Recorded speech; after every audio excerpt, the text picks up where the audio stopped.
Vice Prime Minister Kazimir, distinguished guests, former Prime Ministers of Italy and Poland, State Secretaries, dear friends. I'd like to welcome you to Bratislava, to our third edition of TATRA Summit, an event that we have launched 4 years ago with an intention to create a platform for open discussion mainly about European politics for those who have not yet participated in the first two editions.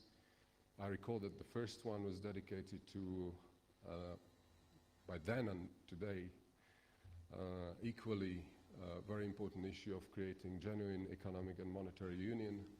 At the beginning of this year, we organized for the first time TATRA Summit in Brussels, and it was dedicated to banking union, so both very important and many issues which are part of it well in progress. I recall that banking union, that the supervision was launched recently, just a week ago, but other elements are really in progress. Now this year we have decided to focus our attention on growth, but equally we would like to discuss growth not only in terms of its economic substance and importance, but to put it in a context of a new political cycle that we are entering right now after the May elections to European Parliament. Now, of course, we never wanted to make TATRA Summit an event where there will be just academic or intellectual, theoretical discussion. Therefore, we expect that today's TATRA Summit will bring a constructive confrontation. And when you look at the program, I think there is good opportunity for that. Even yesterday, I should mention, we had a part dedicated to investment opportunities, and already there we had a very nice confrontation between the corporate sector and the intentions of our government to launch a Slovak investment holding. Now, very briefly to the three main issues of TATRA conference, which we are launching right now. The first panel, which will start soon, we want to hear how to generate growth under current circumstances, and especially under the rules that we ourselves have established to stabilize the Eurozone. There are diverging views. Many say there's not enough of flexibility, and certainly this is worth discussing. The second point for tomorrow's debate is, of course, growth, which is a very complex category economically, but those who want to decouple discussion about growth from political circumstances, they're bound to fail, because when it comes to growth, you can have fantastic recipes, but if you once again decouple that from political context, it will never work. And finally, tomorrow we have decided to include discussions about two elements which I hope nobody would dispute are very relevant for growth, namely the recent decisions about climate and energy policies, and that will wrap up tomorrow's session. Ladies and gentlemen, many thanks to all of you who accepted our invitation. This is for me yet another opportunity to thank for the support the Ministry of Finance and Vice Prime Minister Peter Kazimir, who has been with us and his team from the beginning when we launched TATRA Summit. Many thanks to all our distinguished speakers. Without you, the debate would be impossible. Timing was very difficult when we take into account the beginning of a cycle in Brussels, but I think we have good composition of both speakers and agenda that we have proposed. May I now kindly ask you, Vice Prime Minister, to come forward and address the audience, and then we will start the session with with Karl Lennel. So enjoy your stay in Bratislava. I wish you all well.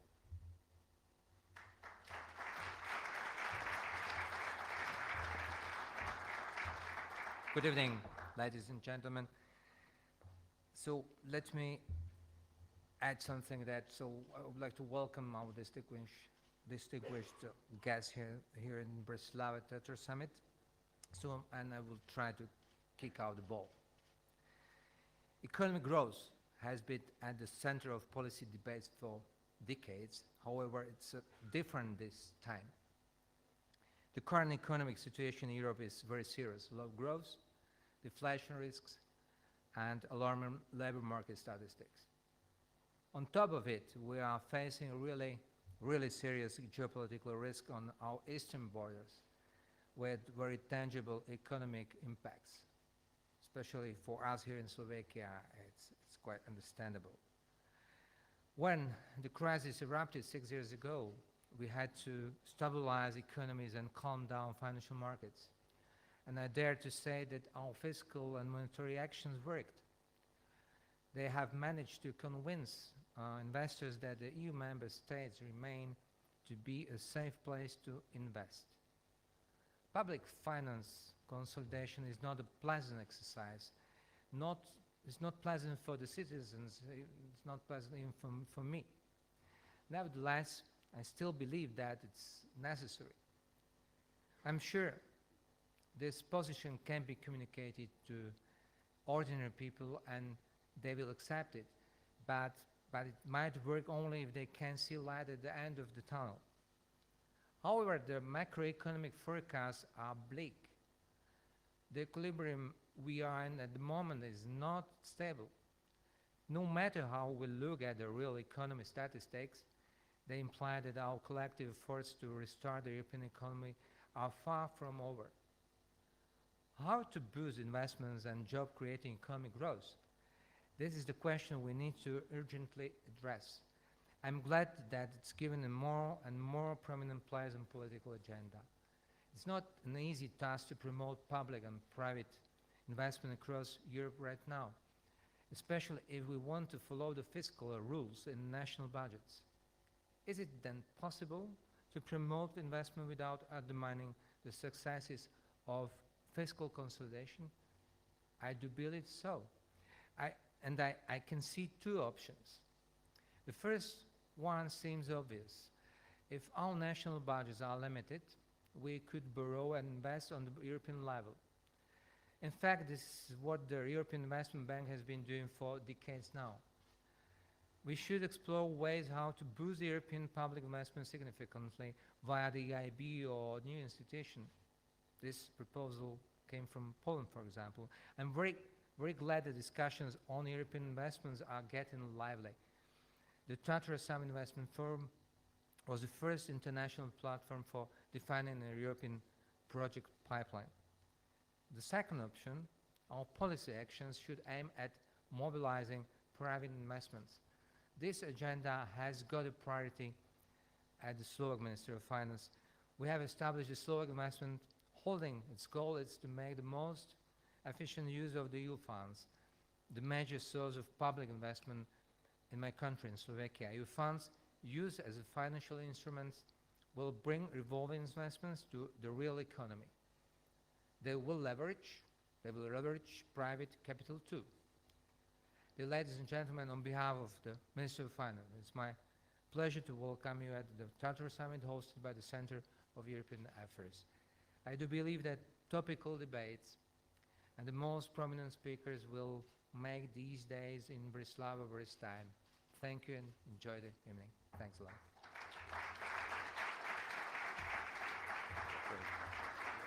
Many thanks to Vice Prime Minister. May I now ask Karl that he takes over. And before they take their seats here, I should not forget to express our gratitude to all who supported this conference, certainly institutional and corporate sector, who has been critically important that we could make this conference real. So many thanks for that, and we rely on you for next editions of TATRA Summit. Thanks, floor is yours. Okay, thank you, Ivan, and thank you for introducing us, and thank you, Vice Prime Minister, as well, let's say, for setting the scene. We have already heard a bit, let's say, what we want to discuss in this next panel. Let's say this important quote which you had, can we promote investments without undermining the success of fiscal consolidation, which some people will say, yeah, that goes in a certain direction, and that's one of the themes which we want to discuss in this panel. The theme of this panel is just how can we stimulate growth in Europe, and I think we have an excellent group, an excellent lineup of speakers, 2 former prime ministers, 2 director generals, one and a director general in the council, one director general in a kind of a national ministry, and then we also have a state secretary who's on top of that, a former ECB board member, so we can go from, he's now in charge of, let's say, more social affairs, but before that he was the German representative on the ECB board, so we can certainly discuss these matters as well. You see there's also another name on the program, a person which is not here physically present, but who has sent a message. That's Jyrki Katainen. Jyrki Katainen is the new commissioner in charge of economic governance, and he sent a message which I propose, let's say, we play now.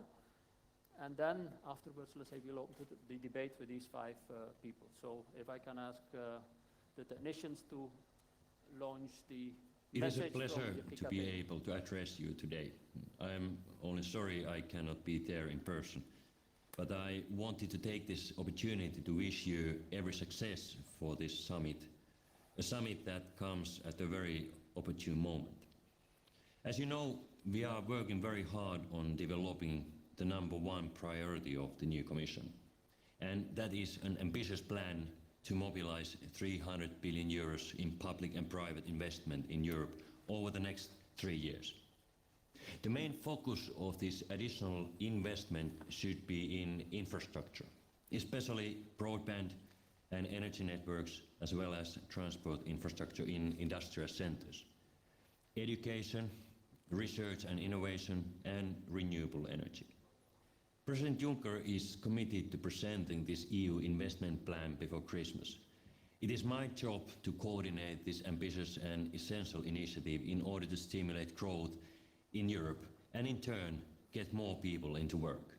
Investment in Europe is down by more than 16% since before the crisis. Reasons for this are diverse, and tackling them will need a comprehensive approach. Investments in the EU have dropped by just under 500 billion euros from a peak in 2007. And levels of investment in the EU are 270 billion euros to 340 billion euros below historical norms. This investment plan needs to be seen as one key part of the overall economic strategy of this Commission and is based on 3 interlinked pillars: structural reforms, fiscal credibility, and investment. In my mind, the investment package is like a triangle consisting in liquidity, good viable project, and deepening of the single market. But let me stress the EU investment plan is not a silver bullet. It is not a magic wand with which we will be able to miraculously invest ourselves out of the difficult economic climate. We need to be realistic. This plan is about using all possibilities we have at our disposal, from regulation to deepen the single market to the EU budget to crowd in more private investment, in order to make real investments a reality. While the liquidity part of the package is attracting much of the attention, I believe that the removal of sector-specific and financial market barriers to investment, together with the deepening of the single market, has the potential to deliver much more. The Commission will need you all, public, national and regional authorities and private investors alike, to help deliver this ambitious and essential plan to strengthen Europe's competitiveness and to stimulate investment that can spur the creation of jobs. I hope I can count on your support and expertise in helping this plan to achieve the success it really deserves. I wish you all a very successful conference, and I look forward to working with you in months and years ahead. Thank you very much.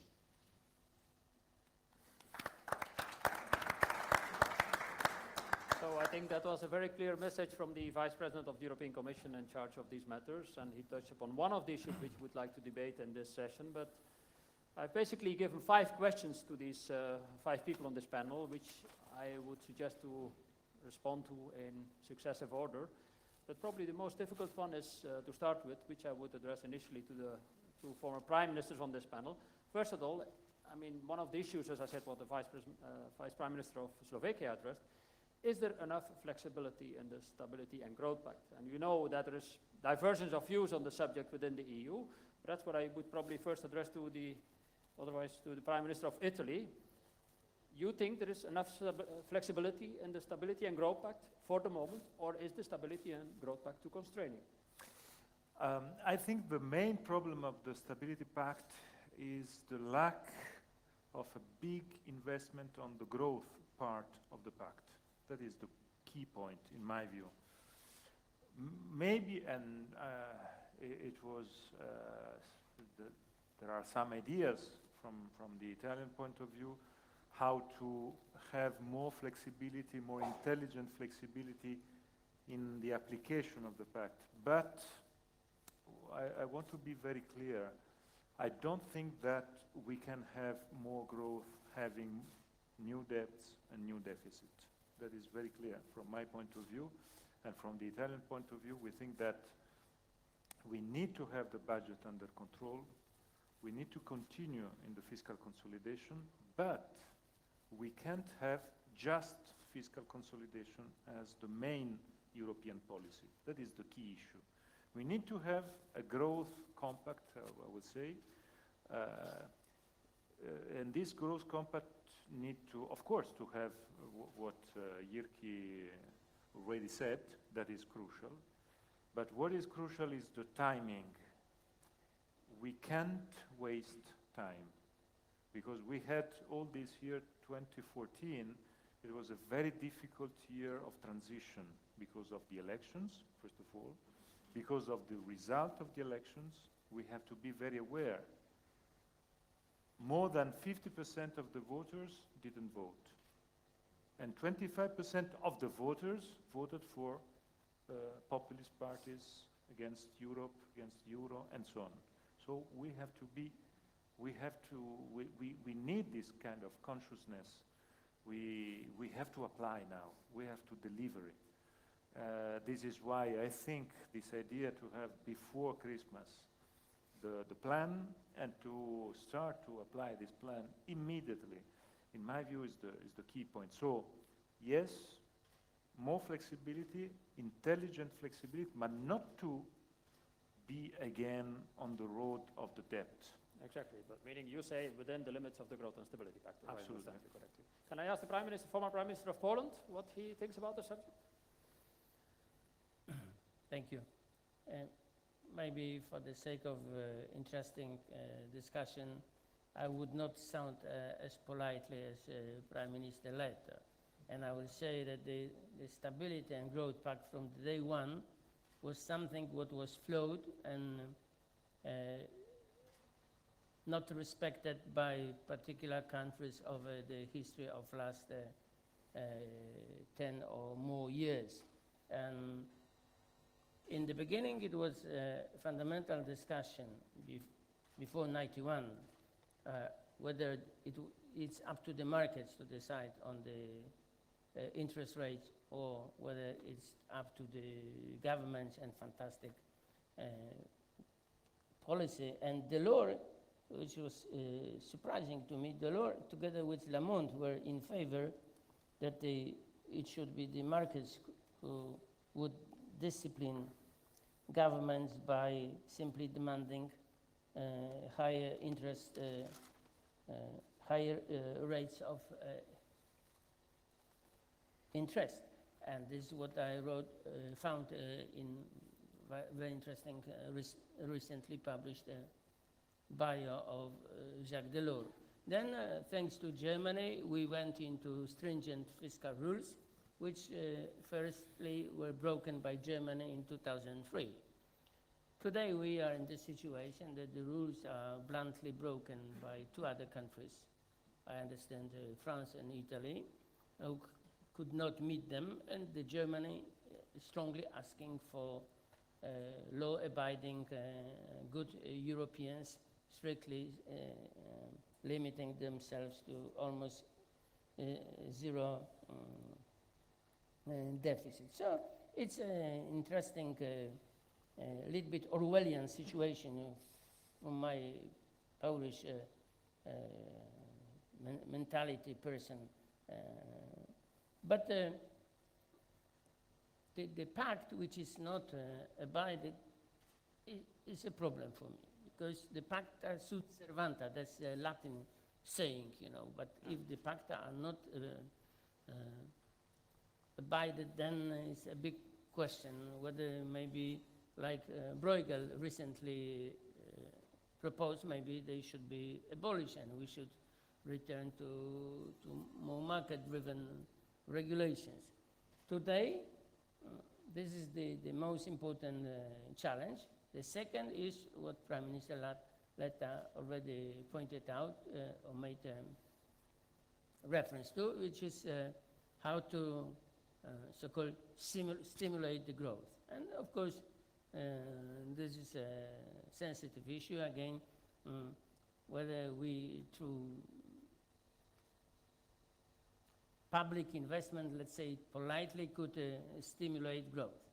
And in this respect, we have a very hectic discussion among economists. Of course, some Nobel Prize winners are in favor, some Nobel Prize winners are against, and there's the beauty of economics, where there's no single opinion on any issue. So probably we have to also look at the latest IMF assessment of public investment. Also, we could look at it from a purely technical point of view, if interest rates are close to zero, if return on investment in public infrastructure could be 6%, if Treasury takes always something like 25% of the new income, as the Americans are saying, then that kind of investment is mathematically good for the future generation.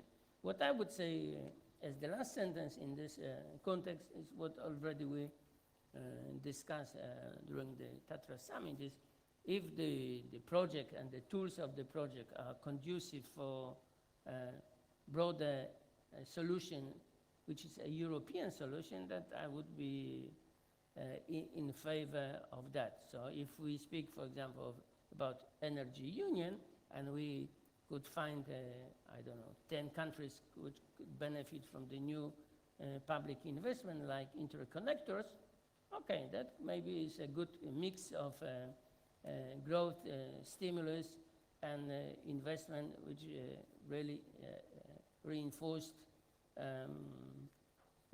European infrastructure. If it's just for each country to deal with through more or better or worse defined national interests, then I don't like it too much. Okay, can I ask the same question to Jörg Asmussen? Let's say, but he thinks there's enough flexibility, but also, let's say, whether we have to return, as Mr. Bigliacci said, to the market-driven way of stimulating, I mean, letting the markets play and not having these constraints as we have them in the, not only in the Growth and Stability Pact, but also in the Fiscal Compact? I mean, allow me first to thank for the invitation to this summit. I mean, it's an obvious sign when we are here now for the third time that we have no longer an West-East divide in Europe. This is over. We have a perceived North-South divide, which is worrisome. But what we had for decades, this is over, and this summit is clearly a clear expression of this. So we should be glad that we can meet in Bratislava today. When it comes to the Stability and Growth Pact, in my view, it's a real anchor of confidence that we have, especially in the euro area. And if we, through whatever action, damage this anchor of confidence, that would be self-defeating. So if you look at the Stability and Growth Pact as it stands today, after a number of revisions that were taken as lessons from difficult economic times, and Carsten Pillard knows the revisions much more than I do.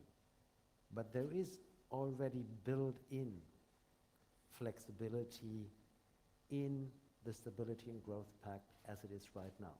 You have different rules in the preventive arm of the pact or in the corrective arm of the pact, where you can deal with severe economic downturns.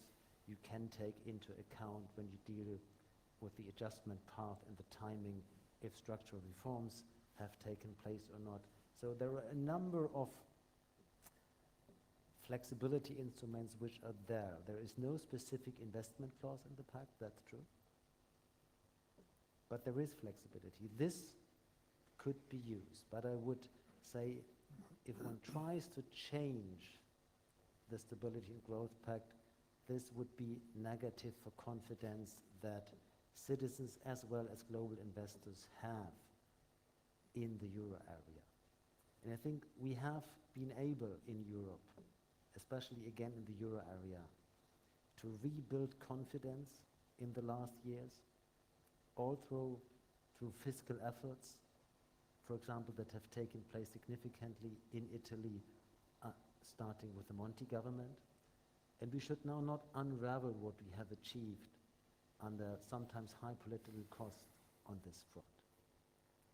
At the same time, it's absolutely undisputed that symptoms of crisis are not over. We have still high levels of public and much less known private debt. So deleveraging has to continue for the years to come, and this could be a drag on growth. And we have high unemployment that has been high in some countries even before the crisis, but it has increased. Today, nearly 1 out of 4 young Europeans is unemployed, and this is unacceptable, and it's not bearable in democracies. So what we have to look for is indeed sustainable growth. This is more about growth potential than dealing with the business cycle.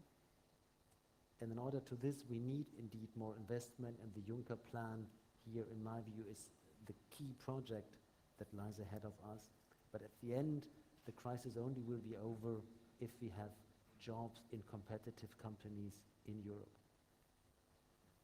Okay, thank you. There was, for those who may have heard about this, there was a famous letter by the French finance minister in response to Katainen's letter. Katainen was just speaking for us, basically saying, I don't care, I mean, what you're saying. So probably, Harald, you have seen this letter, you have heard about it. What was your reaction?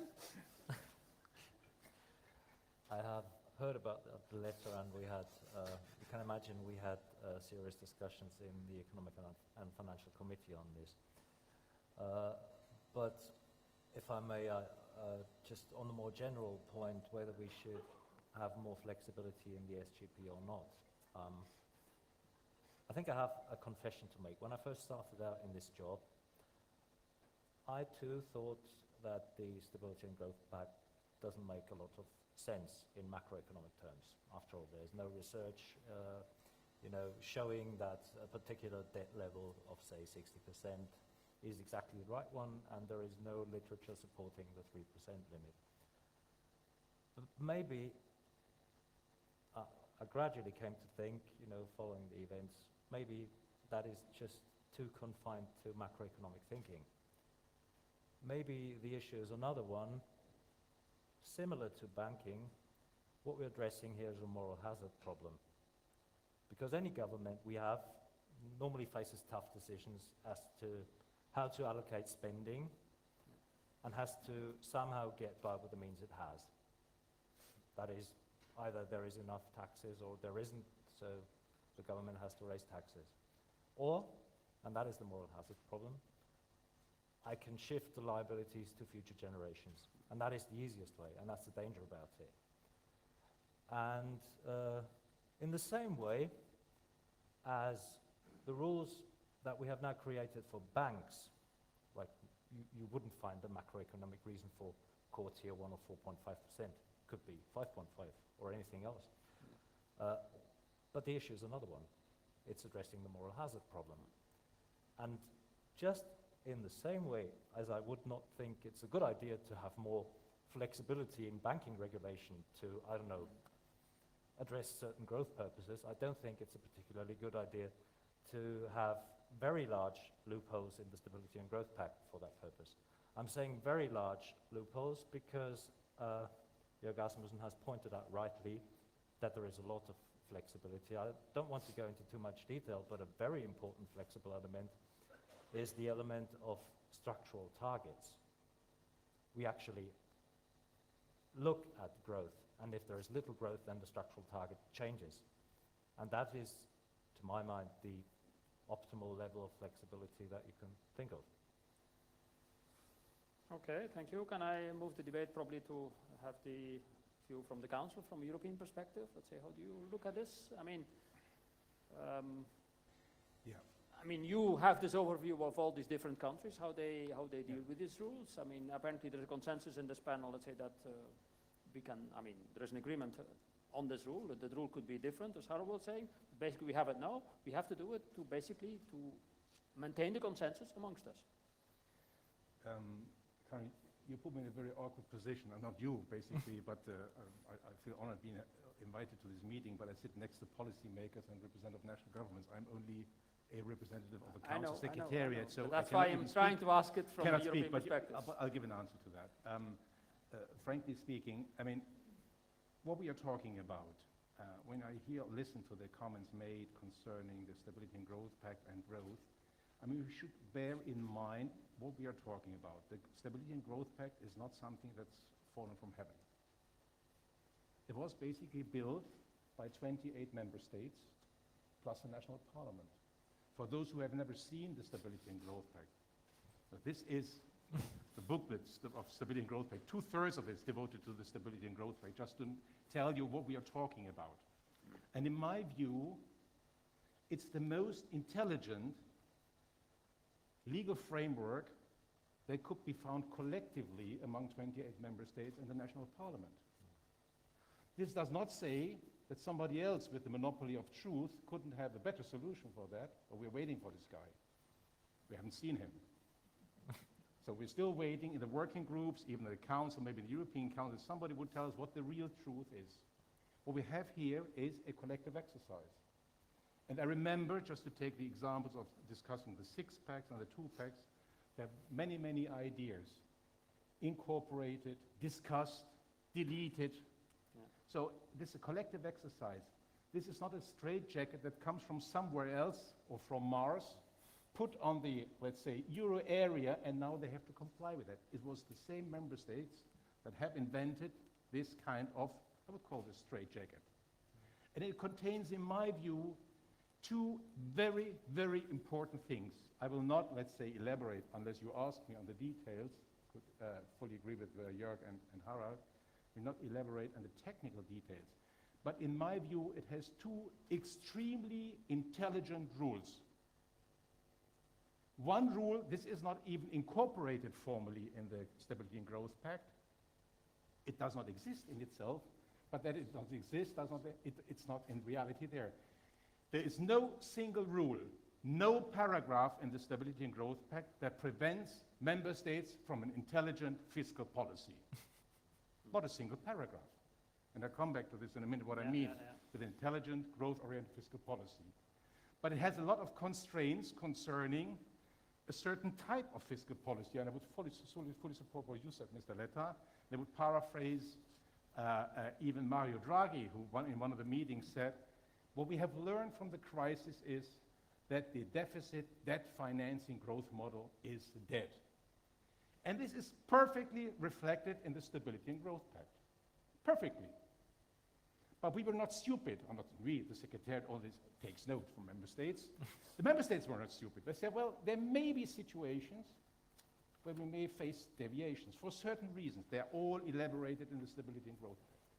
And in the Stability and Growth Pact, they have foreseen temporary deviations from that to allow member states to cope with complex situations. We have a lot of flexibility. Harald has touched upon a couple of things, or even more in the treaty. But the rationale of everything is temporary, and then come back to a stable equilibrium. As I said, not a deficit and debt finance growth model. And this is not done by some stupid economists, neoliberals, whoever they may label them. This was done by the member states. They are committed to that. In that sense, I fully underline what Jörg said. If we would try to change it again, and we have gone through a complicated operation, it would have detrimental effects on the markets. And to come up with the markets, I would say, in my view, it's a misinterpretation on whether Stability and Growth Pact or markets are the right ones to discipline member states. They do it together. And I can tell you something from my experience. We are, in particular after the change of the 6 and the 2 pack, we're approached by many, many market analysis asking us, how do we have to understand this rule, that paragraph, how is that meant? That means this is an intelligent framework, but it does not put markets aside. The markets are still working. They're working exactly in the sense that Jörg has described. We could try a change. The moment we basically, or the Commission would say, let's change something, because there's one idea in one single member state that we should basically reflect better on, we would have a market reaction to this. So in that sense, it's an anchor. Coming back to your question, what I mean with intelligent financial fiscal policy. And I think here is much more convergence in the Council, in the Eurogroup, and even in the European Council than is basically displayed in the public. I'm not a communication expert. I don't know why we very often dispute things in the press that are less disputed in the Council, but this is something for the politicians to decide. But what I see is a huge convergence on the objective and on the goal in all levels, working parties, Eurogroup, ECOFIN Council, European Council. What is the difference is to find the right instrument. In this context, I was a little bit puzzled by the label of this meeting, of this session here right now. I would not associate myself with the title Battle for Growth. And then subtitle Divergent Views from Europe. We should be crystal clear, but this is the humble recommendation to politicians from a secretariat guy.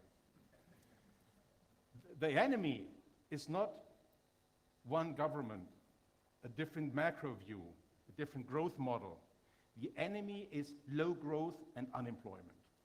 And we are collectively sitting on the other side, and we have to fight this enemy. So the divergent views are less on whether we want this, yes or no. The divergent views are about what's the best instruments. And here I see a certain discussion. I'm very grateful, or we are very grateful for the Commission. But my view is, and I think Jirki made it crystal clear, let's not overestimate this in financial terms, because he said mobilizing 300 billion.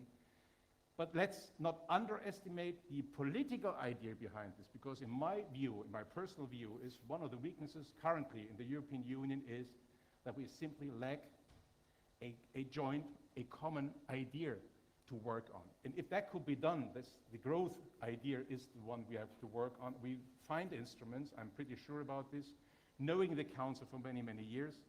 It takes time. We are not a monolithic or a benevolent dictator. We are a complex organization that needs time, that needs to develop ideas, and we'll find a way. But it takes more time than some people would wish. But it takes time. But Carsten, you have seen this letter from Michel Sapin as well in the Council, meaning you say, look, we don't fight a certain member state, but if you get this letter on your desk, you feel annoyed. No, I'm not annoyed, frankly speaking. We want an immediate response. I'm not annoyed by any letter, because I see, and I've seen this for many years right now, it's not a static thing. You get a letter from a government that pronounces itself in a certain situation. Then you start talking, the dialogue starts. And I've even heard Sapin in the most recent Eurogroup and in the ECOFIN. they're reflecting on it. It's a dialogue. We should not take this letter like carved in stone. This is the Bible, and that's it. The government will not move. The Commission will not move. I have seen many, many things developing over time, but it needs time. The main problem here is legitimacy. Because not to say the government, oh, we do this and that. They have to return to their home country, to their home base. Say, well, people, we want to do this. Do you support us? And legitimacy is sometimes lacking. That's the problem that policymakers have to do, basically. Okay, thank you. So, yeah, the second question, which is probably the theme of this panel, which has to do with how can we create growth at European level as compared to national level. I mean, of course, the Prime Minister of Italy already, of Poland already said something in this direction, but I probably would start with Prime Minister Letta again. What can be done at European level as compared to national level? First of all, the main point is we have to be completely aware that we can do something at European level. That is the first point, because there's a big discussion in Europe if growth is only a national issue or is it a European issue too. That is a clear point. In my view, is the first point. My answer is there's a European, very important level of responsibility for growth. Why? For many reasons. The first reason is size, is the dimension. When the European, I make an example. When the European competition policy started, the European market was the center of the world. The world was the European market, the American market, that's it. Now, the European market is one part of the world, but the world is bigger, is wider. So I raise I think the simple example of the telecom operators market. We can't have 4 operators in the States, 4 telecom operators in the States, 4 telecom operators in China, and 70 telecom operators in Europe, because is the result of a competition policy fragmenting the markets, and of course, to help the consumers, obliging each national market to have 4, 3, 5 operators. The result is very small operators, and of course, the size matters. So it's a first example, and in my view, it is strictly linked to a growth policy. Growth means to be at the same level of the American giants, of the Chinese giants, Brazilian giants, and to be in the world competition with European champions. What does it mean, European champions? We had already in the press European champions, but because we named as European those who were just national companies. So we decided to say they are European champions, but there are very few European champions in Europe. This is, in my view, one of the main problems today. So it is an example, of course. A second example is about the famous 300 billion euros.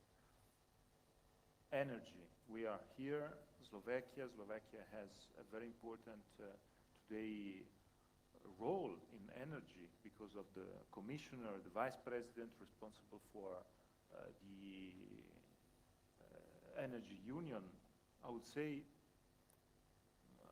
just for an example, that this responsibility to the Slovakian commissioner is another example of the, in my view, great opportunity for Europe and for the Visegrad countries of the next 5 years. Because we are in a period in which Visegrad countries, for the first time, have the opportunity to lead Europe. Tusk will be the president of the European Council. We have this big responsibility for the coordination of all the energy union responsibility. this is, in my view, one of the main topics for the future. No more cleavages. Jorge was absolutely right in saying no more north, south, east, west. We are all together, but this is the other point on the euro. We have to go further in integration, in my view, among the euro countries. That is the key issue. So you would call Because for of the Brexit. an industrial policy. You want a very strong European-wide industrial policy. Yes, but not only. I will say, because of Brexit, it will be impossible to have further integration at 28. That's clear, because we want to help the British to stay on board. So we need to have a discussion on competences that is a discussion helping them. So the only possibility to have further integration is among the euro countries. And this is, in my view, there. We have to work there. So we can, the discussion is very wide, of course, about a euro budget, about many aspects of how to have further integration among the euro countries. But my last point on growth is, for instance, you said industrial policy. I raise back the problem of energy. We have to know that one of the main issues of the industrial policy of competitiveness for the future of the European companies is the fact that American companies will have for the next decades minus 30, minus 40% of energy costs thanks to the shale gas. So we can't have shale gas, but we can have energy union. And energy union is the only way to have lower cost on energy. I just raised the example of my country. In Italy, it is quite impossible to build gas terminals because of the opposition of citizens, communities, local communities, and so on. In Spain, they have 7 gas terminals, and they can exploit these gas terminals just at 20% of their capacity because of the lack of interconnections in the Pyrenees, because we have 28 energy markets. So I think one part of the 300 billion euros we have to dedicate to the interconnections. It is not so expensive, but it will be decisive to create a different energy market. So just examples, we can go further, but it is, in my view, the way to start again to discuss about the future and not only about how to survive now, because it's, in my view, one of the main problems also of the confidence in Europe from the citizens. Okay. Industrial policy, Jan, can I ask you this question? Do you think there is more of a need of a centralized industrial policy at European level to overcome these problems? Because you mentioned it already to some extent, so meaning that I always, if possible, look to the market, not to the centralized policy. But for the time being, I'm so much shocked by our previous round of discussion about stability pact that almost it keeps me, deaf and because I really can't understand if complexity is such enormous at some European decision-making levels that we are saying with such satisfaction that stability and growth pact is good, is flexible, and is a unique measure to help European countries to run economy, and then we put it against the facts, which are continuous breaches of stability and growth pact.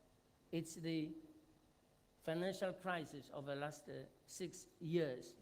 If we add additional money injected through stability mechanism, 500 billion, if we add that 3 countries went into default and 2 were close to the default, if we spent, I don't know, 500, 600 billion to rescue them, so where is this stability? Where is this growth? Where is this fantastic vehicle operational.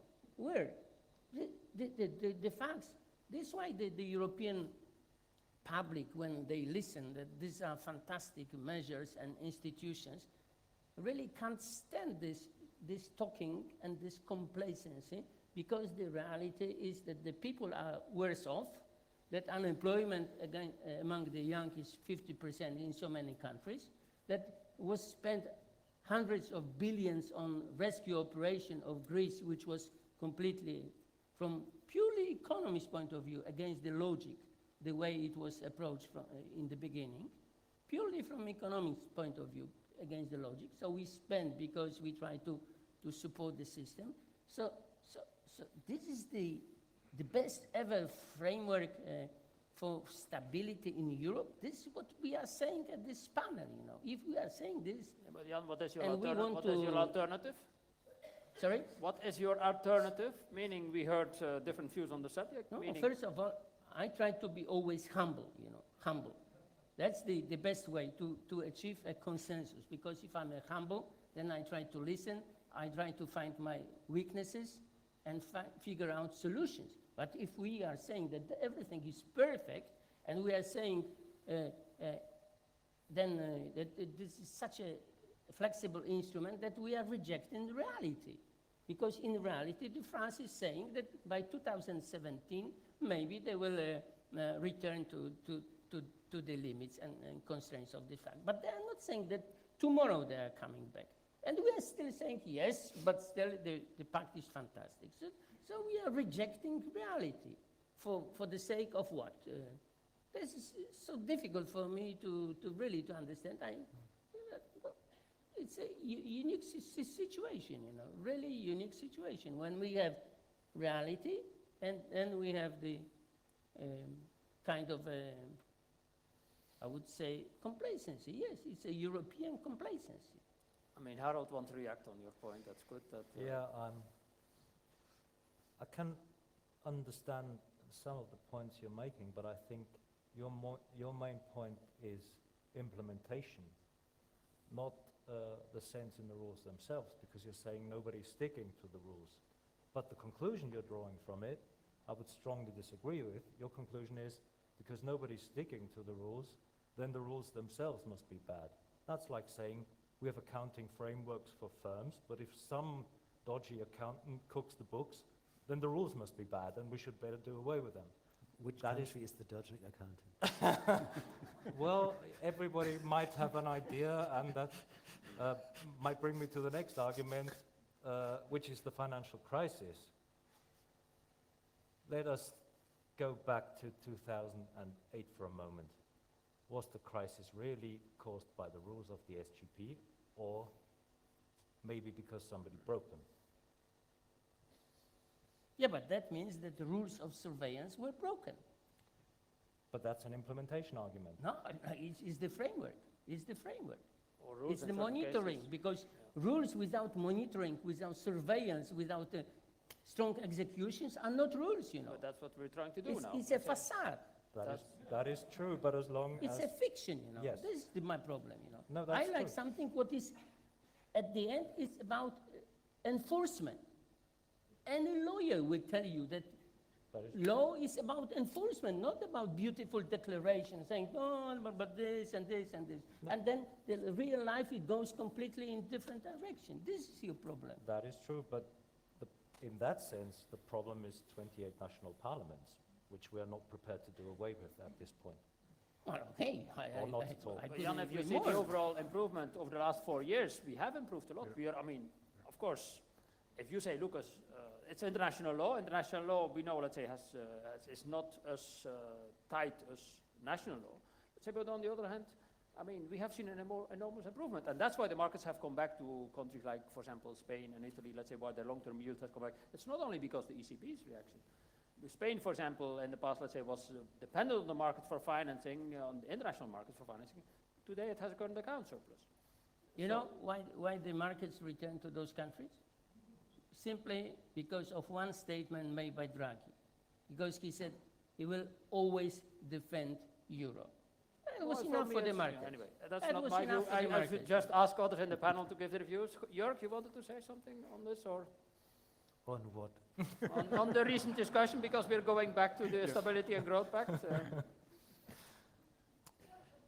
Yes, of course. I mean, I can come back to the ECB at any point you wish.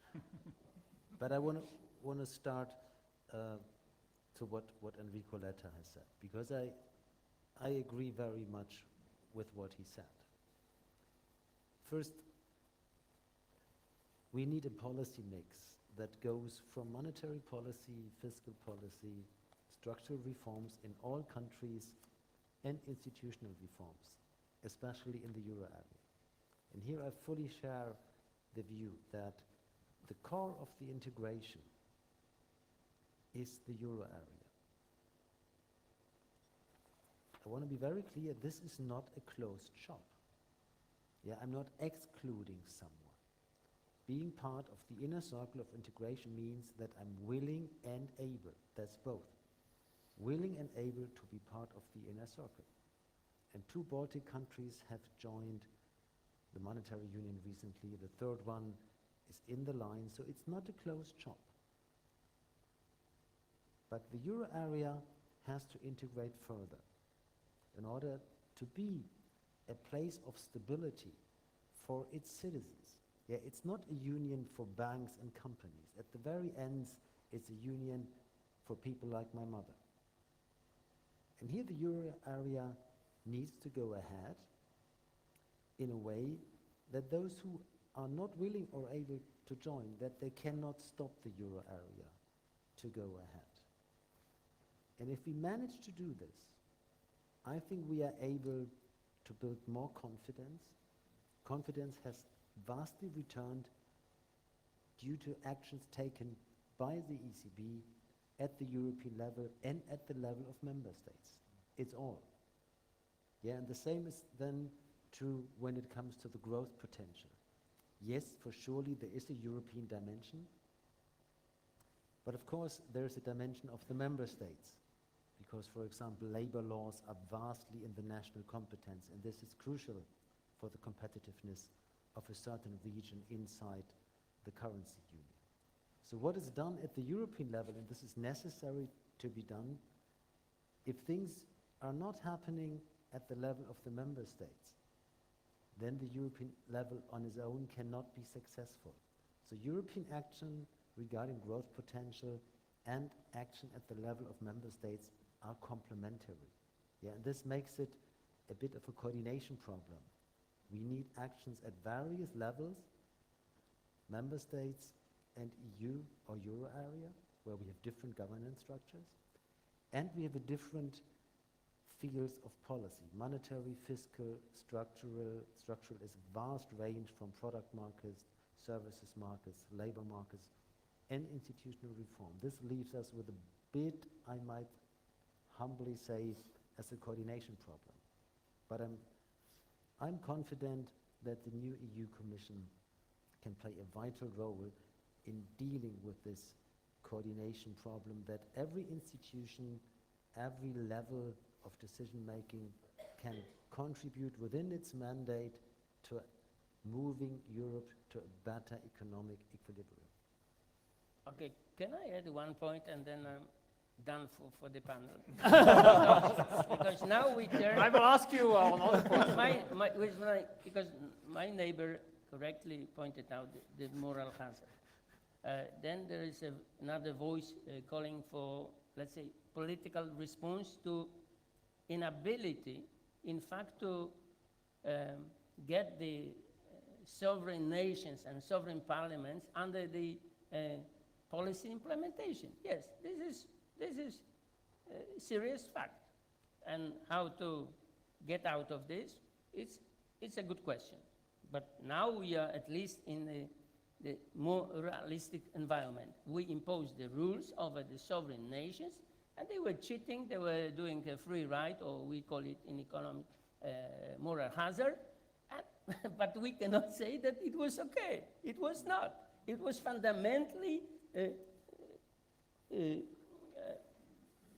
bad, or I'm looking for a more polite expression, from day one to almost to the last day operations, you know, which cost the European citizens hundreds of billions of euro. And this is really disgusting for me, because sometimes we don't have 1 billion for Ukraine, or for some really authentic assistance, which matters for millions of people. And here we spend easily hundreds of billions, because we could not anticipate it in advance, you know. Okay, now when we talk about the political framework, needs for the Eurozone, okay, then I understand the language, because I understand at least what they really are proposing. But what was in the past was authentically bad from almost day one. Okay, and that's my final statement, and I'm not going to give it up. Okay, but I think, let's say, we have heard your view, but I mean, I don't need to go back on this, let's say, on the other panel members, they have given their views already, but probably I go back, let's say, to this question about coordination, which was just mentioned by Jörg, let's say, about the difficult task of coordination, which I can ask to the representative from the council. I mean, if I were to be in Jyrki's, or say in Juncker's position, I mean, this is an almost impossible task if you already only look at the different layers. And on top of that, there is in this panel a bit of a feeling, I mean, if it doesn't go with the EU, as you were saying, we have to go forward with the euro area, because the problem is there of the Brexit. I mean, when you talk about, let's say, organization coordination, I have to say I'm a little bit worried, but that's basically my experience in the council. I'm a little bit worried, and not because of the package of the 300 billion. We are waiting for the concrete proposals to be made probably by the end of the month by Juncker and the Commission. And my worry is the following. I mean, I appreciate that initiative very much. I think it's the right way forward. I fully support what Mr. Letta said. We need kind of an European project. But I'm also involved in budget negotiations. That's one of my wonderful tasks in the Council Secretariat, and that teaches me a little bit different lesson. And I'm a little bit worried that if we're not careful enough to design the coordination process, we may fall into a certain trap. And the trap, I would call, is the game of a kind of a fair revenue thing. So how does the process work? The process works, the Commission makes the proposal. So they put the cake, whatever the cake is, on the table, and then hand it over to the Council and let the Council discuss. And I'm not criticizing individual politicians, but there is a strong tendency, due to our, let's say, internal organization, that the moment you do this, basically the whole process starts, who gets what and how much. Is this then according to the national GDP and all these things? And once these games would start, we would be trapping ourselves, so put ourselves into a very complicated process. My hope is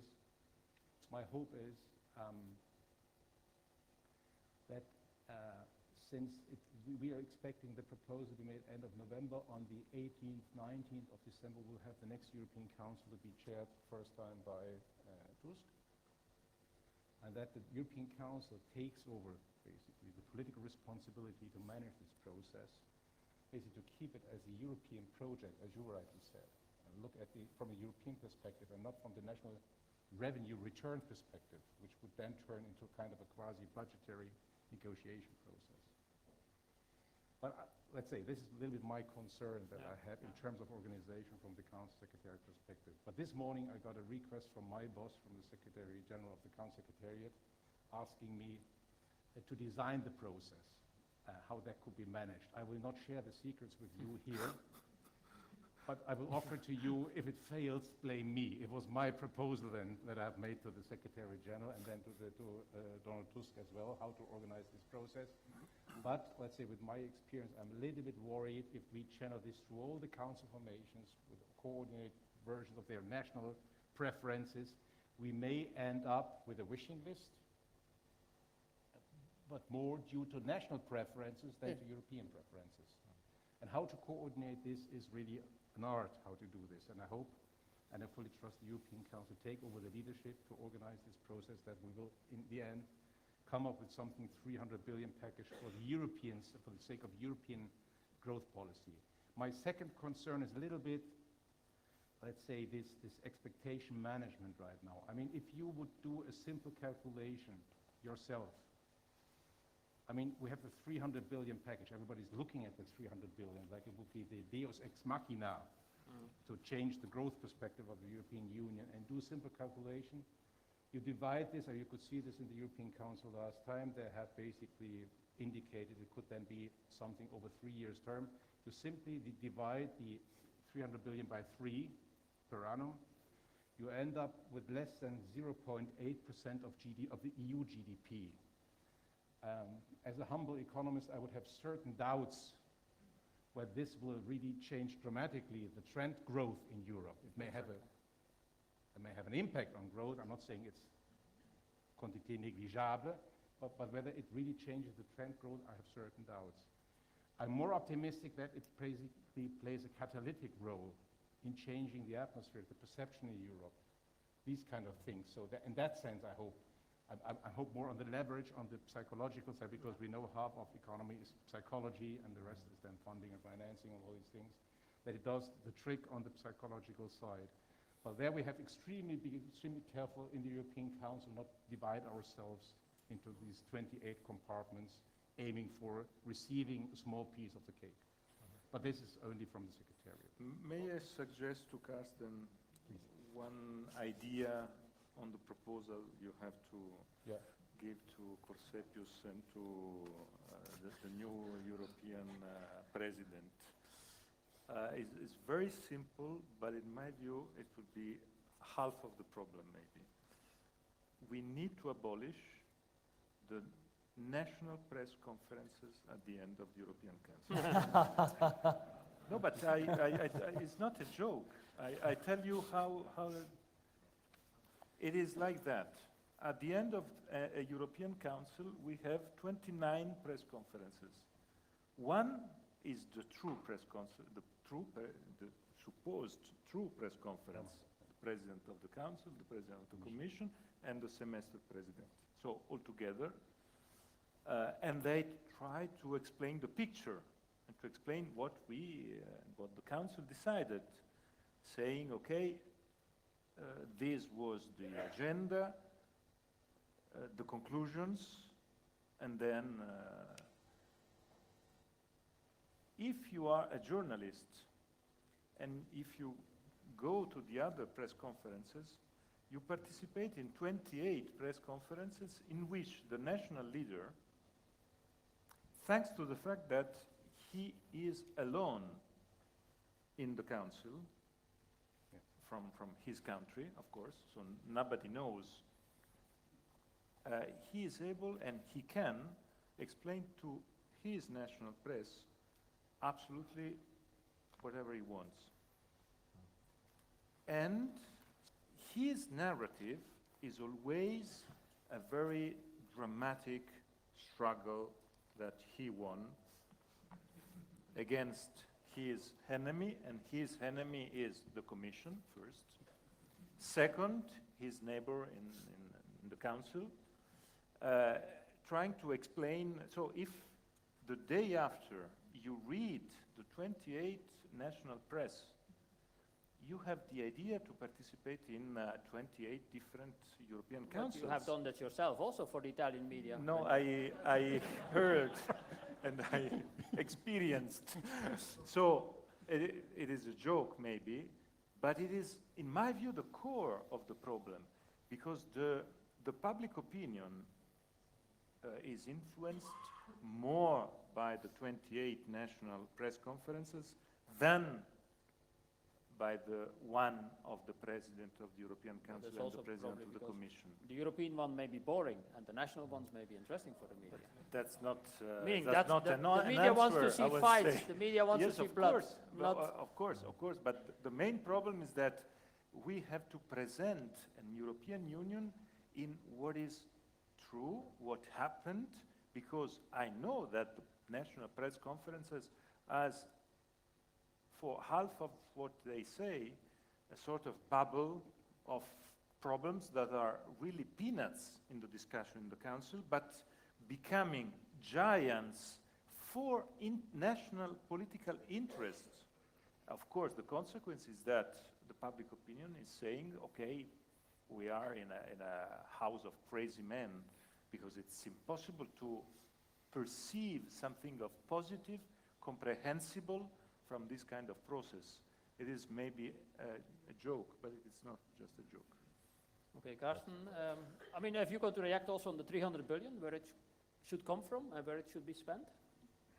You? Yes, I would just, that's the reason why I wanted to cut in here. I think Carsten made a very good point on the 300 billion. And that has to do with the type of growth we're actually talking about. I think we are talking about two different types of growth, but not everybody realizes. One, and that has to do with the 300 billion, is nominal growth in the short term. Just take loads of money and throw it at a problem. But I noticed that Vice President Katainen said something very, very interesting in his video message. And that had to do with the growth plan. He talked of 3 pillars, and the third pillar was structural reforms. Now, that is the second type of growth, and that's the one, to my mind, that we should be really concerned with. That is the question how we can raise not nominal but potential growth in Europe. How can we do that? I suspect if that pillar were to be meaningful, we'd have to talk about, of course, the energy markets. We'd have to talk about the Services Directive again. We'd have to talk about probably the digital economy. Single market. Single market. Completely. Basically, all the homework we haven't done over the last couple of Exactly. years. But that is where it gets politically tricky, because whereas for nominal growth, a politician or a government can be the good guys because they provide the money and then we'll have the growth. But in order to raise potential growth, you sometimes have to be the bad guy. You have to hurt somebody, you have to hurt vested interests for the greater good. And that is something we haven't been terribly good at over the last couple of years. It also has to do with, there's a lot of talk about Europe becoming more competitive. Yeah. We like to be more competitive, but we sometimes don't like competition. But if you look at it from an Austrian perspective, the same could be said probably for Germany. I mean, you have a very regulated market. Say, services, I mean, another element which you have mentioned services, but if I think about regulated professions, to get access to the Austrian market will be, I think, very difficult. A doctor who wants to set up, a Belgian doctor who wants to set up business in Austria will have a hell of a task. Well, there is a certain reason why I'm saying all these things. Maybe I have inside knowledge. And Austria is not seen as a market which is having problems, but it is also very regulated. Yeah, fair point. Yes. True. But so I could think of a couple of other countries where the same holds true. I know, I mean... And that is the European perspective, where we should be able to solve that type of problem. Where we shouldn't just have the national interest in mind. If we want to have a European Union, I thought that's what it's all about. Jörg, you wanted to say something on the 300 billion, where it should be spent and where it could come from? No, that was all covered. Not on that subject, so you're not a fan of the 300 billion? No. The opposite is true. The German government is very supportive to this, but I thought the other speakers carefully elaborated where it should come from, what the real purposes are. So we are very supportive, and I think that's the key project now at the beginning for the new commission. Could I then ask you another question, which is whether we are relying too much on the ECB to do the difficult work, meaning to be a fiscal actor, to intervene, and that in fact the member states are not acting enough? Since you were at the ECB, I mean, if you want to say something on this? I mean, first, the ECB is not a fiscal actor.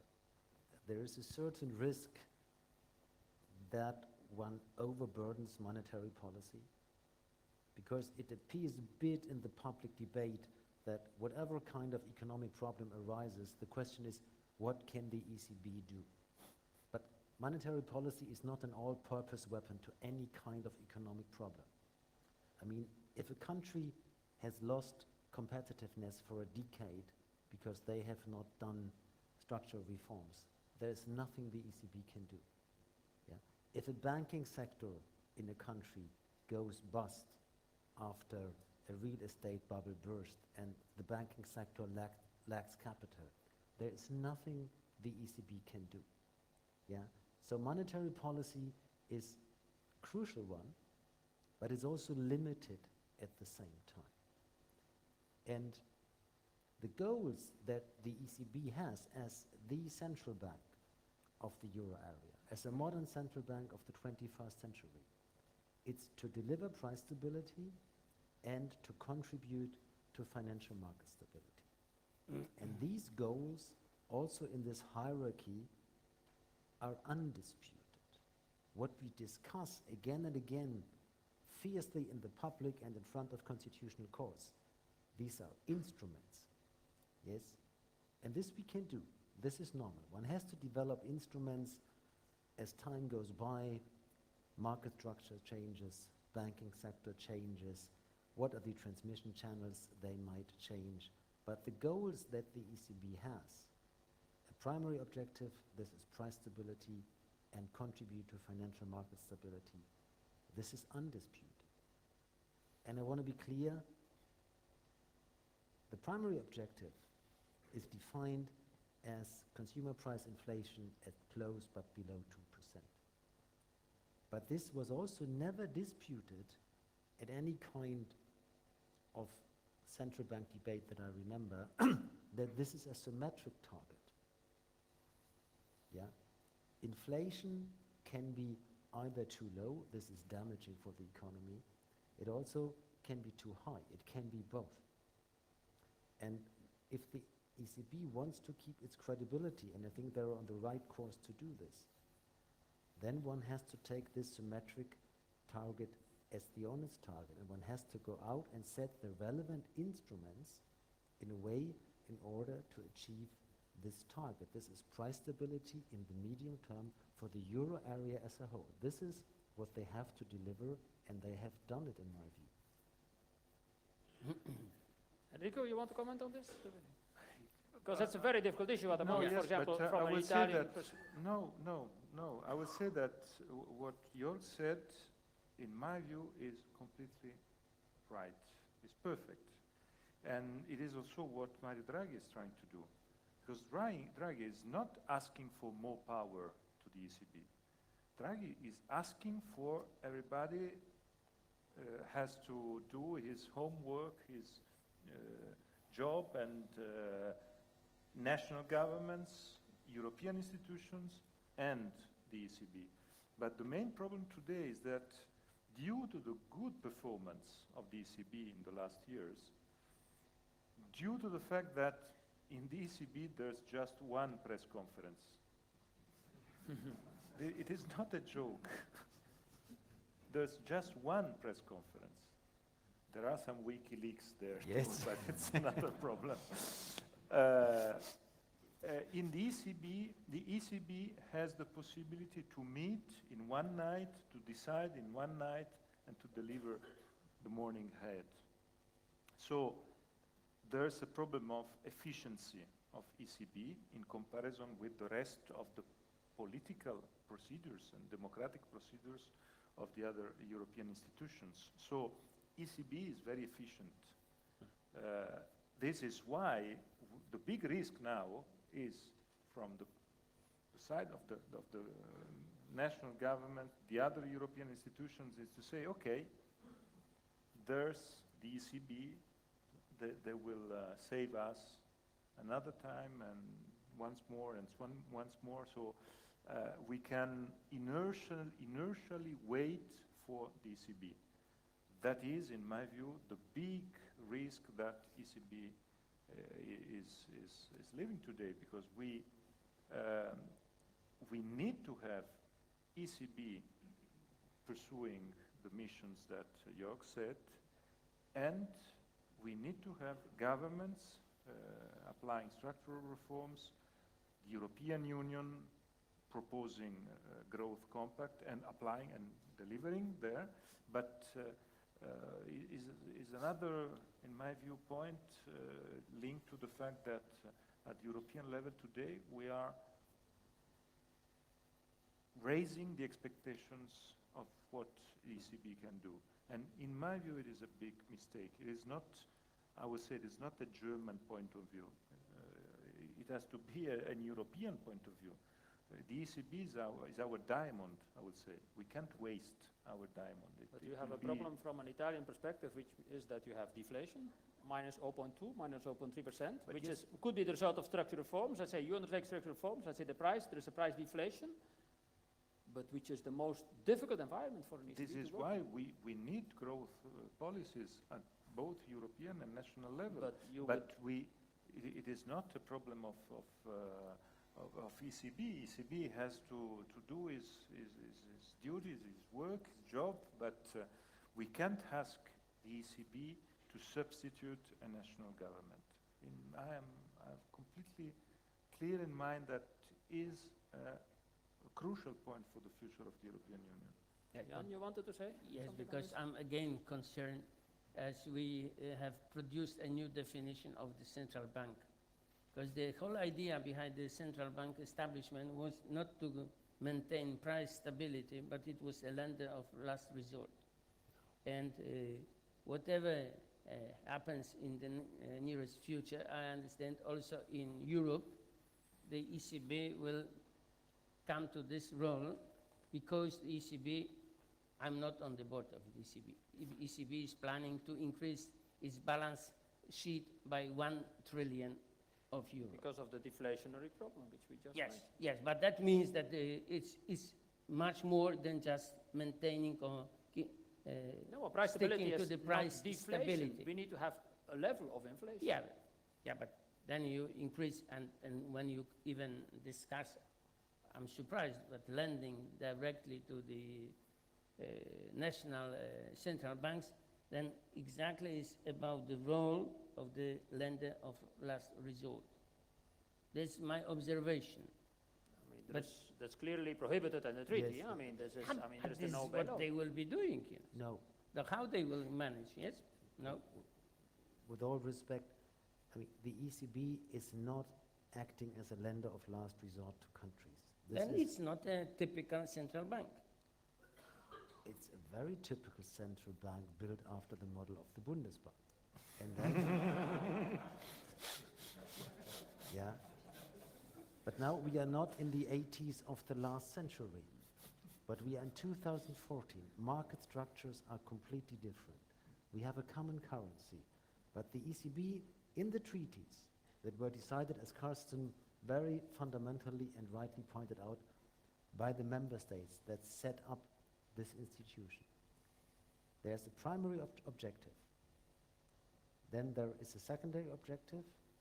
First one is price stability, then it's contributing to financial market stability, and then it can further assist other objectives of the European Union if they are not in contradiction with the primary objective. And buying covered bonds, how do you call it in your language then? What is this? This is a Price stability? Yes, it's a monetary policy instrument that is used in order to achieve the goal of price stability. Yeah, we are always discussing these kind of instruments. This one can do. They can be effective, they can be not effective. One instrument can bring certain risk with it, others different risks. I'm So not disputing. I understand. You can buy covered bonds, you could buy different assets, and still is price stability. Sometimes, it depends. That's what I said. You Yes. said the whole arsenal of instruments, standard instruments, non-standard instruments, that a modern central bank can deploy. You set these instruments in order to reach your target. This is not, I'm not saying that this is without risks. Yeah, the ECB, as any other central bank, has expanded its balance sheet during the crisis, in brackets much less than other major central banks, brackets close. But of course, when you have this, because the standard operation is you provide liquidity against collateral. You take this collateral. There are certain checks, severe checks about the collaterals, but what you take on your balance sheet, of course, it is not risk-free. What I'm arguing is in the sum of the operations, it is better to have acted as the ECB has done, because in my view, it would have been much more risky not to act for, again, for the euro area as a whole. But Jörg, has your country not waited too long for doing this, for agreeing with this? Meaning, if I see the situation now, but the debate 2 or 3 years ago was against the securities market program and so on, that this would cause inflation, but we have just the opposite now. I mean, we are probably the country in the world that has the most liveliest debate about its central bank and monetary policy. And this is good, this is fine, yeah? Because we have a very long history about hyperinflation. One has to understand that after the Nazis have destroyed Europe and German institutions, there were only 2 institutions left after the Second World War in which the citizens had trust. The one was the Bundesbank as an independent central bank, and the second was the Constitutional Court.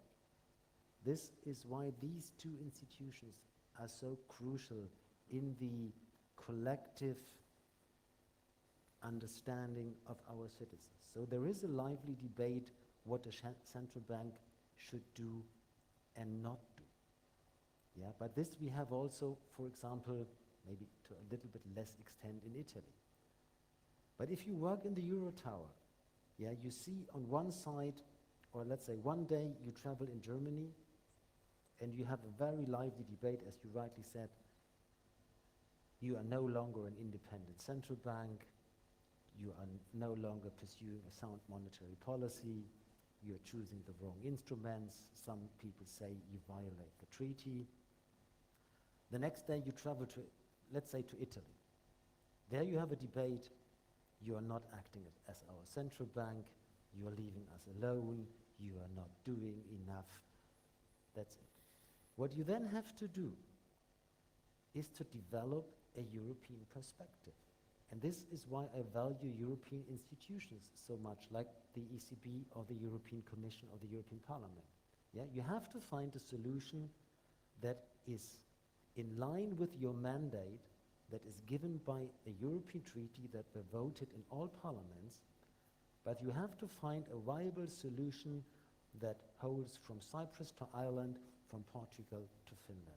This is a truly European perspective, and I think this is exactly what the ECB has delivered, and that this is what we all need to deliver if we want to improve our economic performance in the years to come. Further views from Austria, Harold, on this? I mean, more from Ministry of Finance? I'm just reflecting on the definition of a typical central bank. I mean, Jörg made a very fair point. I mean, what is a typical central bank and what is its job? Let's take, the Monetary Authority of Singapore. They don't even have an interest rate target. They have an exchange rate target. Is that a typical central bank? I don't know. Or I think one of the first central banks that came into existence, I think, if not the first, was the Bank of England in 1694. And its purpose was to finance a war with France. Is that a typical central banker's job? By the way, 2 years later, it went bust. So, for the first time. So I'm not really sure what a typical central bank is, but I'm certainly happy about the job the ECB has done.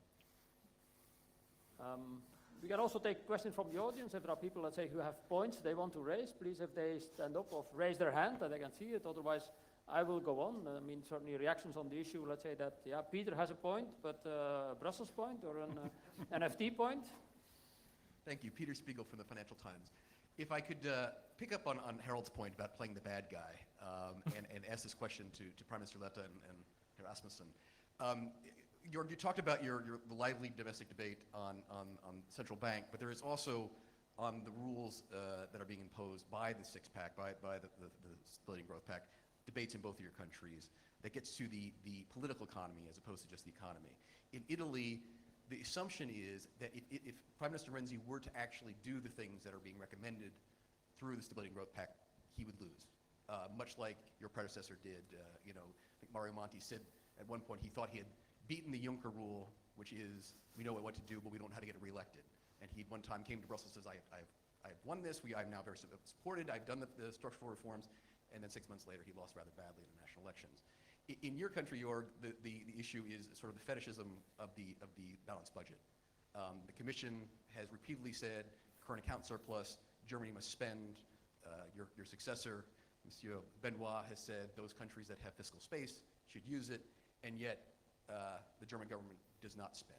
So I guess the question is, we can talk here about what the rules ask for, but the politics in both two very big member states, in Italy and Germany, seem to prevent either country from doing what the rules are requiring. Can you play sort of political analysis here and see whether, and answer the question of whether Italy or Germany can actually do politically what the Commission is asking them to do? Thank you.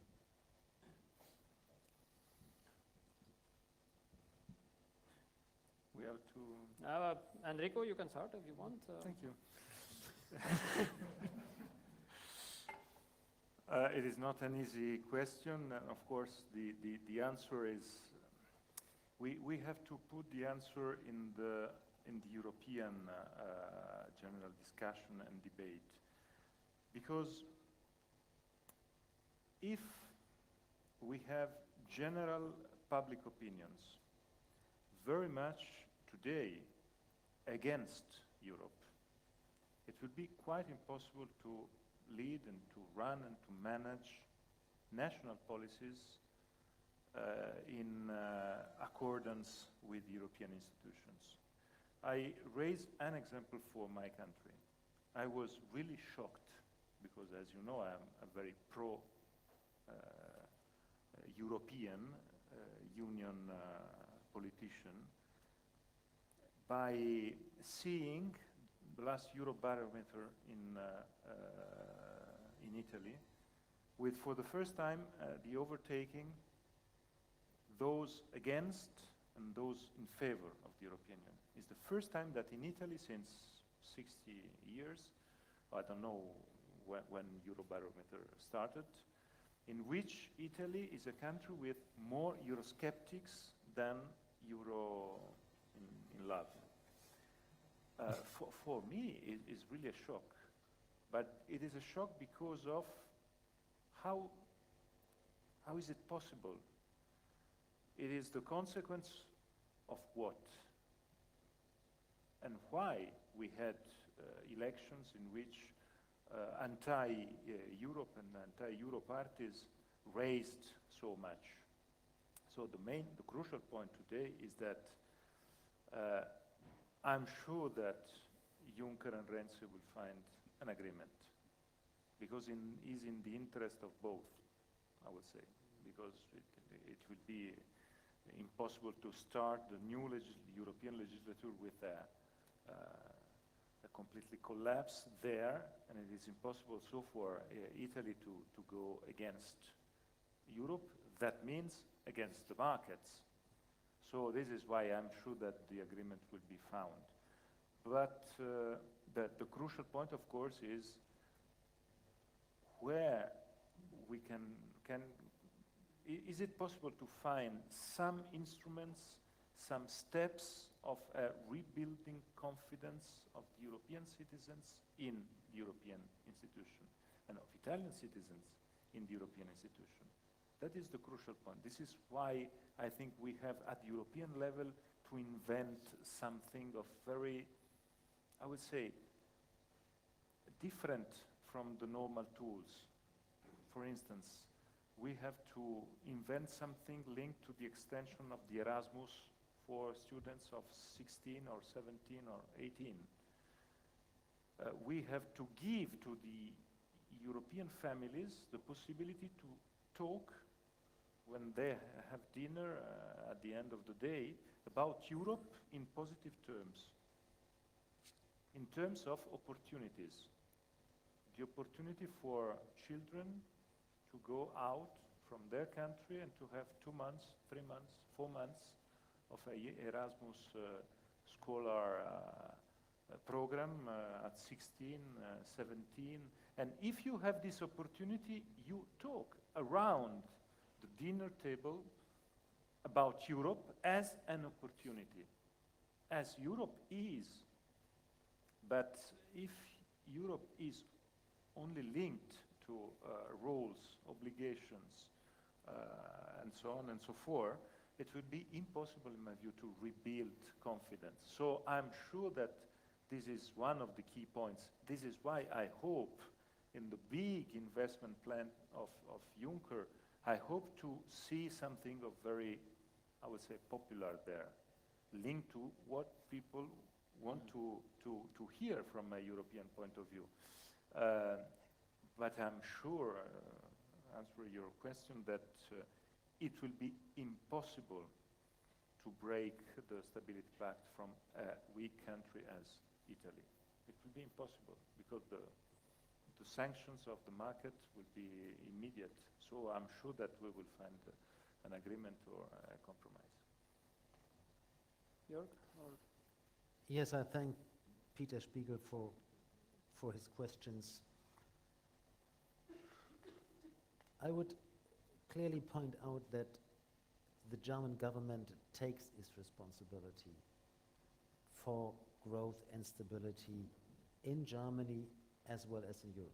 I already have said we are supportive to Jean-Claude Juncker investment plan.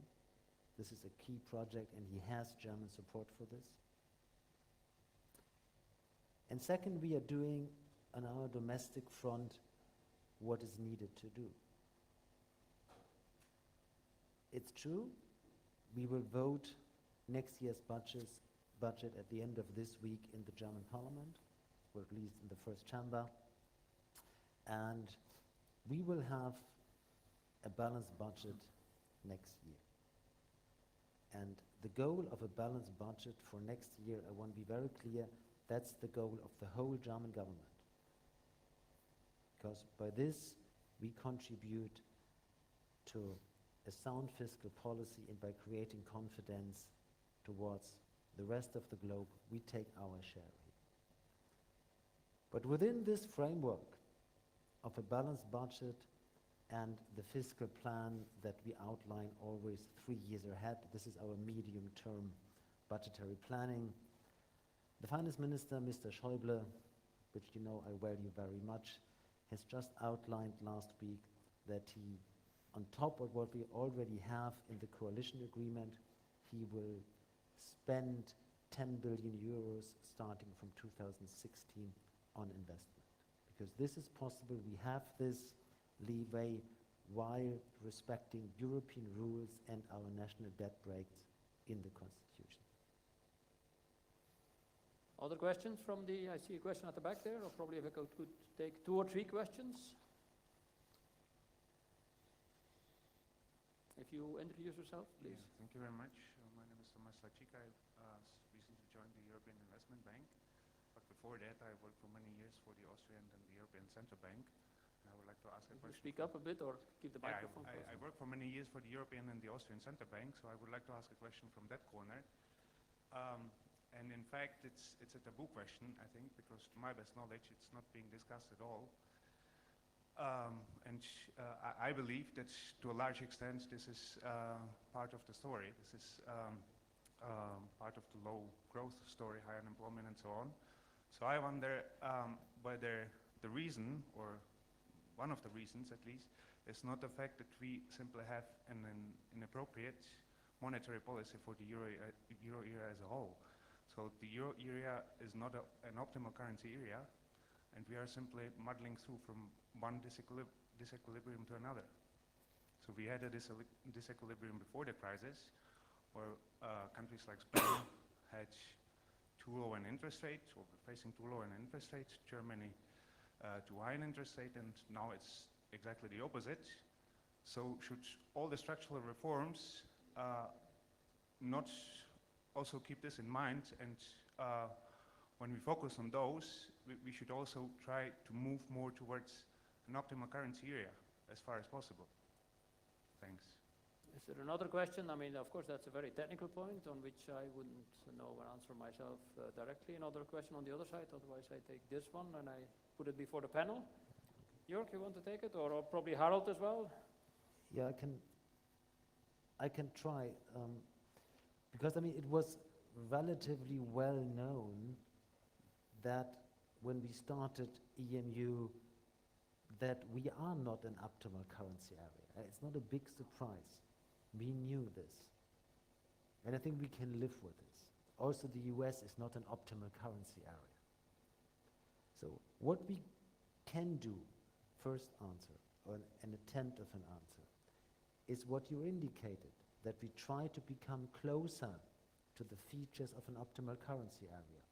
What does this mean in practical terms? It could mean to increase mobility inside the euro area. Yeah? Mobility has not been, on a gross term, been increased over the last 10 years.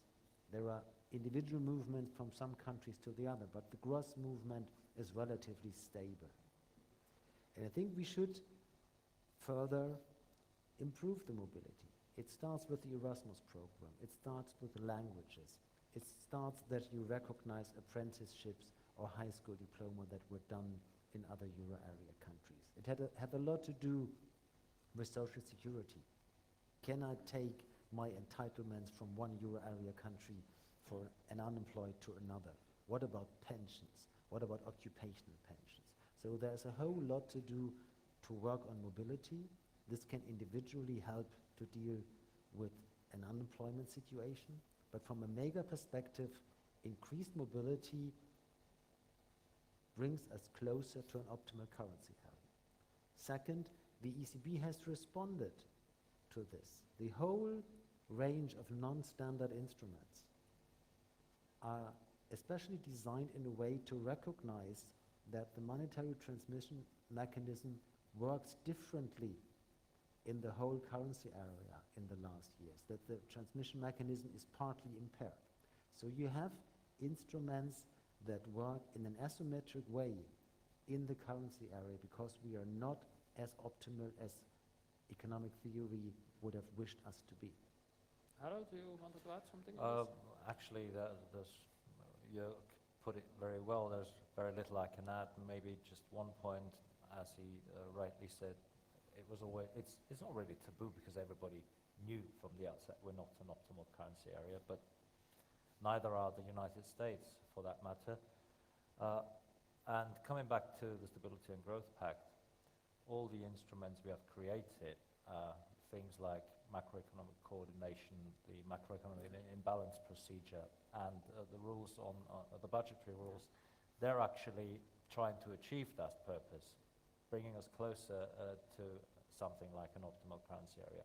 Maybe the one mistake we really make from the outset is believing too much that monetary union by itself would create a momentum that would bring us to that stage.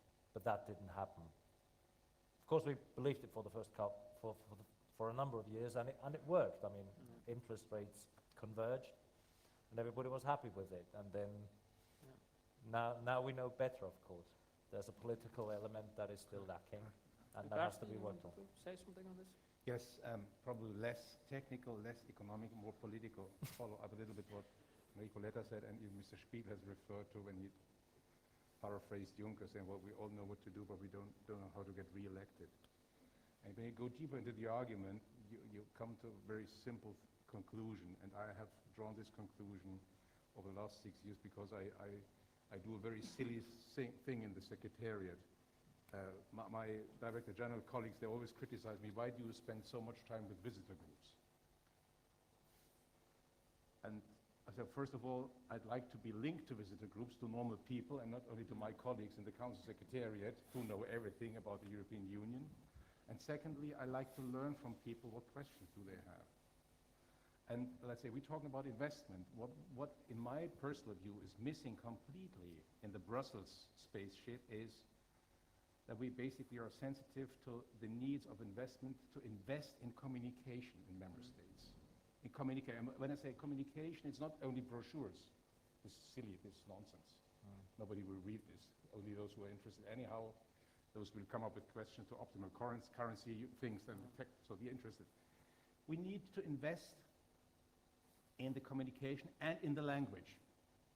When I have visitors groups, after 10, 15, 20 minutes, I fall into the bad trap. BAD, Brussels Acronym Disease Trap. So I always use these acronyms that nobody will understand. Starts with that, simple things. We're used to this. We love it to discuss among ourselves. Once we're stepping to the outside world, nobody understands us. So we're not investing enough in this. We're not investing enough in the language, not in all communication activities. And this, I've come to the simple conclusion, but this is taken only as my personal view. It's not an institutional view, not to speak even about member states. I have always argued in favor for a permanent Eurogroup president, and people were criticizing me. So what the hell can I propose something like this? I mean, we need the legitimacy of a national member state's finance minister. He's the only one elected. I said, all right, the arguments are perfectly fine, but I have serious difficulties to understand how a Eurogroup president who would have devoted much, much more time in communicating to stakeholders in Euro area member states, meet with NGOs, with groups basically, to communicate, to travel, to tell them what the monetary union is all about. Because my feeling is there's a certain elite that has understood the rules and the implication of these rules. But you talked about, let's say, the disappearing support for EU and Euro area. This is basically the problem. People understand less and less. But one of the reasons why we're not doing this is also because the moment we do it, the UK will be even more upset. Huh? Then we have to, if there's a trade-off, the answer of an economist is you have to make a decision. And then I would say just then decide in favor of the Euro area, because people, if we run the risk that we lose legitimacy over time, people are more and more disputing, asking, what the hell are you doing there in Brussels? Why are you siding like this? And we have to ask ourselves, what is our legitimacy then to proceed, to work on? We want to, let's say, to integrate further. We want a better governance. But we need people behind this. We need the support. So, and my plea would be just, we have not only think in terms of financial investment here, we as institutions have to invest much, much more in communication, in the legitimacy of ourselves, of our institutions, of Brussels, of our whole arrangement, what we have. Then we could do probably better. I'm not saying it's a guarantee, but we should at least aim for it. Other questions? I have another suggestion. Enrico, you mentioned already the communication issue a moment ago. The other suggestion is to give to all the members of the European Council the placard that Harry Truman had in his desk once. Because one of the main sport of the national leaders is to pass the buck to the European institutions. To say it's their responsibility, it's their fault, even when it's in your responsibility. And so to pass the buck, and the placard of Harry Truman was saying the buck stops here in his desk.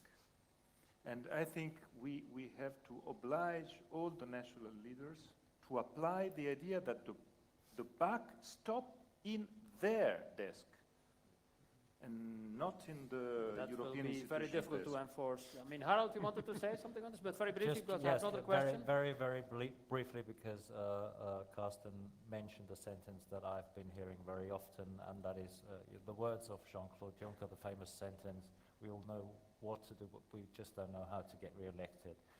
And I mean, I'm a bit hesitant to comment on the president of our commission, but there is a danger in that sentence. And many people who are using that sentence tend to overlook that danger, and that danger is believing that if you don't do anything, that's a guarantee for being re-elected. And that's plainly not the case. And maybe there should be an addendum or a footnote saying if you do it the other way, it might not help you an awful lot either. Was a question at the back? Yes. Yes, good evening. My name is Sergey Koprodak. I'm advisor for new technologies and social media at DG Education and Culture. Actually, I was a former head of unit of youth policy. So for me to hear about the Erasmus program and about outreach and young people, I mean, this is music to my ears. And I really think from these stakeholder groups, from these perspectives, it's very important to invest in those outreach activities. I was invited here. I come from education and culture to participate in the innovation roundtable and on the digital economy, and a lot of bright ideas, a lot of good investments. But it is true, there's one thing to invest, to have a stimulus package, but it's another thing to also have that environment that if you are going to encourage young people to be entrepreneurs, to start up and so on, that they actually end up in an environment that is favorable to that. So the investment actually pays off. We're talking about, labor reforms, that there's venture capital available and so on. So the structural reforms should not be lost. Just one thing to stimulate, the structural reforms should certainly not be lost. And the idea of legitimacy somehow attach the idea of structural reform, that they are legitimate, and it's actually in the interests of young people in entrepreneurship. So just a comment, if not a question. So Thank the you. 300 billion should be invested in all new ventures, new initiatives, which get on the younger population and get them interested in EU issues. If I paraphrase what you were saying. I think the stimulus package alone is not good enough. You need to have an environment where entrepreneurs can actually thrive. And if you're in an environment where it's very difficult to hire, and it's difficult to achieve financing, it's a complete, comprehensive approach that is necessary. I think And, that was reflected somewhat in what you said, Karsten. Other points, let's say, from the audience? It's dinner time. Dinner time? I'd say the clock, yes, correct. Thank you for mentioning it to me. But, or say, Jan, you want to have a final word, or somebody else? Because you mentioned at the beginning a lot of the issue, let's say, which had to do with the support from public opinion. Yeah. And how do you see this from a Polish perspective? Because, and also probably if you could say something, probably as a final word, on whether Poland will join soon the euro or not, or whether the support is also disappearing there? Yes, well, if euro is a little bit better fixed, then I could be more than happy to consider it seriously. But from technical point of view, well, for Poland as a converging economy, it's a big challenge to get rid of the one of the important measures of adjustment. And I think that the last few years proved that some automatic stabilizers help us a lot to converge even more smoothly. And so, well, which I think Poland will join, but because okay, I don't want to speak on behalf of Poland, but also over the discussion of tonight, we heard something good. For me, the old guy from Solidarity movement is really difficult to understand regarding the attitude towards the financial sector, because if I take into consideration the case of Ireland, which went into troubles with the financial sector, typical troubles, typical mistakes of the business cycle. But then the Irish were asked to take it on the government debt directly, which put the country almost without a debt to debt over 100% of GDP, and also country led to default. Yeah. And then 2 years later, when similar situation happened to Spain, we found a different solution, and we managed to finance it through the European Stability Mechanism and directly recapitalize the banks. So Exactly. it depends whether it's a good news or bad news. If I were in the case of Ireland and then I saw the case of Spain, then you can imagine my militant nature would be deeply moved. But those within the institutions now, they are still complaining about this and arguing for some changes until Yes, today. so The Irish. That's exactly, because at the end it's a lot about politics. Whatever we would like to say, how politely Exactly. we try to And explain learning, the instruments and the tools, it's so much about politics. And what politically today is digestible, Was 2 years not, ago exactly. was completely undigestible. So if you are an optimist, you can say, okay, it's a change in the good direction, so I'm more than happy to join into this nice bent wagon. Okay, but probably with these wise words of an old statesman, let's say we can conclude this panel. Then I would like to thank the different speakers.